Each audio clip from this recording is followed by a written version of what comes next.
Բարև սիրելի հայրենակիցներ, եթերում կրկին քաղաքական խաչմերուկն է։ Այսօր նոյեմբերի 6-ն է, եւ սա արդեն մեր թվով երկրորդ հաղորդումն է։ Վերջապես 2 ամսվա ընթացքում առաջին անգամ ստացվեց 2 հաղորդում անել օրվա մեջ, եւ քանի որ հետաքրքիր հայտարարություններ տեսա, որոնց որ կարծում եմ բոլոր հայերը սպասում էին։ Փաշինյանի պատասխանների մասն է խոսքը Իլհամ Ալիևի հայտարարություններին, դրա համար որոշեցի անել այս հաղորդումը, ճիշտ է, միայն այդ հայտարարությանը չեն կանդրադառնալու, սակայն ամենայն անկեղծությամբ սա ինձ համար սպասված շատ հայտարարություն էր Փաշինյանի կողմից, իրոք ցանկանում էի որպես հայ մարդ, որպեսզի հնչեին այսպիսի պատասխաններ Ալիևին, եւ ահա մենք ստացանք այսպիսի պատասխաններ Փաշինյանի կողմից ուղղված Իլհամ Ալիևին։ Չնայած նրա, որ վերջին տարիներին ես համոզվեցի մեկ բանում, որ միշտ չէ, որ պետք է պատասխանել Ալիևին, սակայն հաճախ նաև անհրաժեշտություն է առաջանում պատասխանել, եւ կարծես մի տեսակ դա մեր բոլորի հոգիներին հանգստություն է բերում, եւ դրանից բացի նաև դիմացինդ հասկանում է, որ դու պակաս ավելի լավ չես հասկանում քաղաքականությունը եւ պակաս իրենցից ավելի լավ չես տիրապետում պատմությունը։ Այսինքն պատմությանը մենք բնականաբար շատ ավելի լավ ենք տիրապետում եւ եթե ինչ որ մի հարց առնչվում է պատմությանը, ապա լավ է ընդհանրապես մենք չխոսենք։ Եթե մենք սկսենք խոսել, ապա իրենք պետք է լռեն։ Եվ այսպես վարվեց նաեւ Փաշինյանը կոռեկտության սահմաններում շատ կոշտ պատասխան տալով Իլհամ Ալիևին։ Կրկնեմ, կոռեկտության քաղաքավարության սահմաններում շատ կոշտ պատասխաներ այնուամենայնիվ Իլհամ Ալիևին։ Ու ինչ են ասում։ Գիտեք, Սևանի մասով Ալիևը ասել էր, որ գոյչա է անվանումը Սևանի եւ այն ադրբեջանական է, ռուսական ցարական քարտեզներում բազմաթիվ բնակավայրեր ադրբեջանական անունով են։ Եվ Փաշինյանը ասում է, ով է ասում, թե դրանք ադրբեջանական են։ Միգուցե դրանք պարսկական են կամ թուրքական։ Պարզվում է, որ զանգ բառը ոչ հայկական է, ոչ ադրբեջանական, այլ պարսկական է։ Շատ հստակ օրինակ է բերում եւ ասում է, որ եթե այդ քարտեզներով առաջնորդվենք, նախ լավ չէ, որ լրագրողները չեն փորփրել եւ չեն գտե այդ քարտեզները կան։ Համացանցում ես էլ գտա եւ համոզվեցի, ապա կարող է ընդհանրապես պարզվի, որ այդ քարտեզներում Ադրբեջան գոյություն չունի, իսկ Հայաստան գոյություն ունի։ Եվ շատ լավ է, որ Փաշինյանը կոնկրետ դա է ասում, որ այդ քարտեզներով ավելի շատ վնաս կարող է ստանալ նույն Ադրբեջանը, քան Հայաստանը, քանի որ Հայաստանը կա այդ քարտեզների վրա, իսկ Ադրբեջանը գոյություն չունի, իսկ այդ անվանումները պարտադիր չէ, որ ադրբեջանական են։ Օսմանյան կայսրության ժամանակ կարող է թուրքական անուններ լինեն, պարսկական, Պարսկաստանի տիրապետության ժամանակ պարսկական, ռուսականի միգուցե ռուսական, արաբականի ժամանակ արաբական եւ այդպիսի բազմաթիվ քարտեզներում, նաեւ արաբական քարտեզներում Ադրբեջան գոյություն չունի։ Շատ լավ պատասխան էր, կրկնեմ, ես անձամբ որպես հայ մարդ մի տեսակ հանգստություն ապրեցի այս պատասխանը իմանալով։ Ու նա ասում է, որ դրա համար ես ասում եմ, որ սա անիմաստ սերույց է, անիմաստ ընդհանրապես անիմաստ մտքեր են, անիմաստ քննարկում է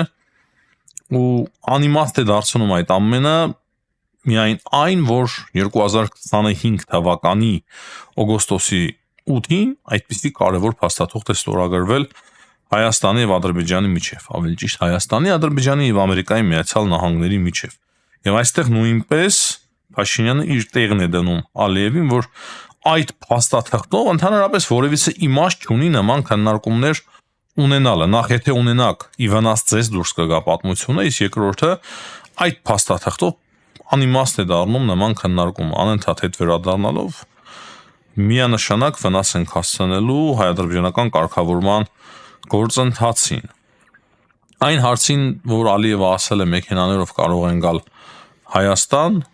ադրբեջանցիները ասում են, հա, իրենք կարող են գալ Երևան, հետո հետ վերադառնալ, մենք էլ կարող ենք գնալ Բաքու հետ վերադառնալ, բայց եթե ուրիշ կոնտեքստում է ասում Ալիևը, ապա դա միանշանակ կվնասի խաղաղության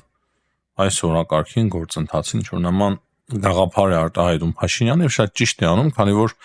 նման տրամաբանությամբ առաջնորդվելը նշանակում է, որ Հայաստանը պետք է պահանջի, որ մի քանի 100,000 հայեր վերադառնան Ադրբեջան, 100,000-ից ավել փախստականները վերադառնան Լեռնային Ղարաբաղ, շատ թարմ է այդ ցավը նաև մեզ համար, շատ քիչ ժամանակ է անցել այս վերջին մեր օրերի մեր աչքի առջև այդ տեղահանությունը տեղի ունեցել Լեռնային Ղարաբաղի ժողովրդի եւ եթե այդ տրամաբանությամբ էլ առաջնորդվենք սերելի հայրենակիցներ, կրկին ադրբեջանցիները խնդիր կունենան, եթե իրենք առավելագույնը 100,000-ով պետք է վերադառնան Հայաստան, ապա միանշանակ հայերը շատ ավելի մեծ թվով պետք է որ վերադառնան Ադրբեջան եւ Ադրբեջանից բացի էլ Լեռնային Ղարաբաղ։ Այնպես որ մենք բոլորս հասկանում ենք, որ այս պահի դրությամբ դա դժվար է կյանքի կոչել եւ դա արվում է կոնկրետ խնդիր եւ խոչընդոտ ստեղծելու համար հայ-ադրբեջանական խաղաղության այդ գործընթացի համար։ Սակայն կարևորը այն է, որ ամենայն անկեղծությամբ Փաշինյանի այս պատասխանի մեջ ես տեսա բավականին լուրջ համարձակություն, կարծես նրա համբերությունը եւս սպառվել էր, որ այսպիսի պատասխան է տալիս Իլհամ Ալիևին, կրկնեմ, շատ կոռեկտ, շատ քաղաքակիրթ եւ նույն ժամանակ այդ կոռեկտությունը եւ քաղաքավարությունը պահպանելով շատ կոշտ պատասխան է տալիս Իլհամ Ալիևին։ Հետո նա նաեւ խոսել է այն հացահատիկի մասին, որը որ Ադրբեջանից տեղափոխվել է Հայաստան, այսինքն ընդհանուր շատ դրական կոնտեքստով խոսելով այն ամենի շուրջ ինչ տեղի է ունենում հիմա եւ ասում է որ շատ դինամիկ ձևով դրական իմաստով իրավիճակ է փոխվում հիմա Հայաստանի եւ Ադրբեջանի միջև սահմանային ապաշրջափակման հետ կապված Փաշինյանը կրկին առաջարկում է որ Հայաստանը եւս պատրաստ է ապաշրջափակել այդ տրանսպորտային կոմունիկացիաները Թուրքիայից Ադրբեջան, Ադրբեջանից Թուրքիա, սակայն գիտեք սիրելի հայրենակիցներ, այստեղ մի փոքր խնդիր եմ ես տեսնում, որ Ադրբեջանը կարծես այս պահին չի ցանկանում, որպեսզի Թուրքիայից բեռներ տեղափոխվեն Ադրբեջան Հայաստանի տարածքով կամ Ադրբեջանից Թուրքիա Հայաստանի տարածքով։ Ինչու համար է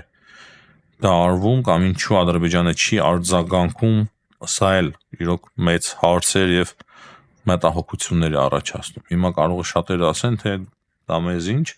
եթե իրենց պետք է թող դիմեն, եթե Հայաստանի իշխանությունները պատրաստակամություն են հայտնել, ապա թող նման բեռնափոխադրումներ տեղի ունենան, չէ։ Օրինակի համար Հայաստանը սկսեց օգտվել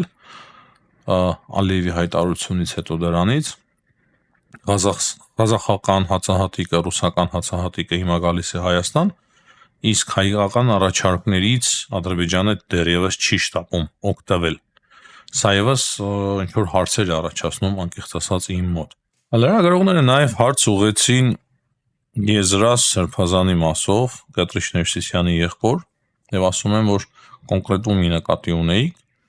կոնկրետ Եզրաս Սրբազանի նկատի ունեիք, որը որ պարգևատրվել է հիմա Վլադիմիր Պուտինի կողմից, ու ասում են, որ ես շատ պարզ ասեցի, որ կոնկրետ Եզրաս Սրբազանի նկատի ունեմ, որը որ խորհրդային ժամանակներում դեռևս Վերբովկայի էր ենթարկվել խորհրդային միության KGB-ի կողմից։ Շատ բաց ասեց եւ ասում է, որ այդ հարցերին պետք է որ պատասխան տան, բայց չեն անդրադառնում թե Եզրասը, թե Կատրիշ Ներսիսյանը, ասում է, որ հայ առաքելական եկեղեցին այսօր կաթողիկոս չունի, ամենայն հայոց կաթողիկոս չունի, այդ անձը բռնազավթել է Մայրաթոր Սուրբ Էջմիածինը, այսպիսի գնահատականներ տվեց Փաշինյանը եկեղեցական հարցերի վերաբերյալ։ Անկեղծ ասած ես չեմ կարող որևիցե բան ավելացնել կամ պակասեցնել այս հայտարարությունների վրա, քանի որ ես կարծում եմ, որ շատ մանրամասն անդրադարձավ Փաշինյանը այս հարցին եւ բոլորս էլ հասկանում ենք, որ հիմա այս հարցը այսպես օդից կախված դերևս չլուծված է մնում։ Բայց ես համոզված եմ, որ մոտակա, եթե ոչ օրերին, ապա ամիսների ընթացքում միանշանակ այս հարցը իր լուծումը կստանա, սիրելի հայրենակիցներ։ Հետաքրքիր մեկ տեղեկության եւս հանդիպեցի, որ Հայաստանը լրացուցիչ $11 միլիոն, $11 միլիոն, 3 միլիարդ 371 միլիոն դրամ է հատկացնում պաշտպանական ծախսերին եւ կոնկրետ նշված է, որ այդ ծախսերը ավելացվում են, որպեսզի ապահովի Հայաստանի տարածքային ամբողջականությունը, անվտանգությունը եւ ամրապնդի պաշտպանունակությունը։ Այլ մանրամասներ մենք չունենք, բայց խոսք կար, որ կոնկրետ ռազմական բյուջեն կարող է նվազել Հայաստանի, բայց մենք հիմա տեսնում ենք, որ լրացուցիչ նաև միջոցներ են հատկացվում։ Իրականում ոչ թե նվազում է, այլ աճող բյուջեի պայմաններում ամեն տարվա ռազմական ծախսերը այդ ձևով չէին աճում, ինչքան որ վերջին մի քանի տարվա ընթացքում աճ էին գրանցել, եւ հիմա լրացուցիչ կրկին Հայաստանի իշխանությունները, կառավարությունը գտել է անհրաժեշտ, որպեսզի 11 միլիոն դոլարի չափով ավելացվեն ռազմական բյուջեի համար նախատեսված ծախսերը, այսինքն ինչ-որ խնդիրներ, վտանգներ այնուամենայնիվ սկսել են տեսնել Հայաստանի իշխանությունները։ Եվ ես չեմ բացառում, որ այս ամենը կապված է նաև Ալիևի հայտարարությունների հետ, վերջին հայտարարությունները, եւ ոչ միայն դրա, ամեն օրվա ռեժիմով ընդհանուր վերլուծություն է տեղի ունենում տարածաշրջանային փոփոխությունների, աշխարհաքաղաքական փոփոխությունների, եւ համոզված եմ միանշանակ, որ այդ վերլուծությունները թույլ են տվել Հայաստանի իշխանություններին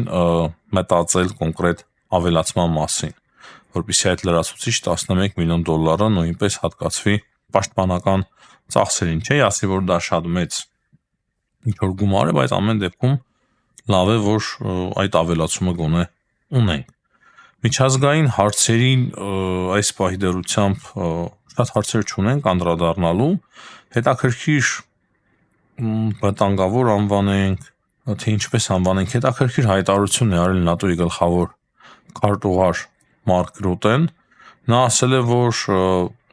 ՆԱՏՕ-ի երկրներին պետք է պատրաստվել երկարաժամկետ կոնֆլիկտի Ռուսաստանի Դաշնության հետ։ Մարկ Ռուտեն է արել այսպիսի հայտարարություն, կրկնեմ, ՆԱՏՕ-ի գլխավոր քարտուղարը։ Նա ասում է, որ ինչ վերաբերվում է ապագային, ապա Ռուսաստանը միանշանակ ապագայում եւս ապակայունացնող գործողություններ է կատարելու Եվրոպայում եւ աշխարհում, եւ Ռուսաստանը միակը չէ այդ գործողությունների մեջ։ Նա ասում է, որ Չինաստանն է Ռուսաստանի հետ մեկտեղ, Հյուսիսային Կորեան, Իրանը եւ այլ երկրներ։ Բացեիված այս մասին խոսում է Մարկ Ռյուտեն։ Դրանից բացի նա ասում է, որ ՆԱՏՕ-ն արդեն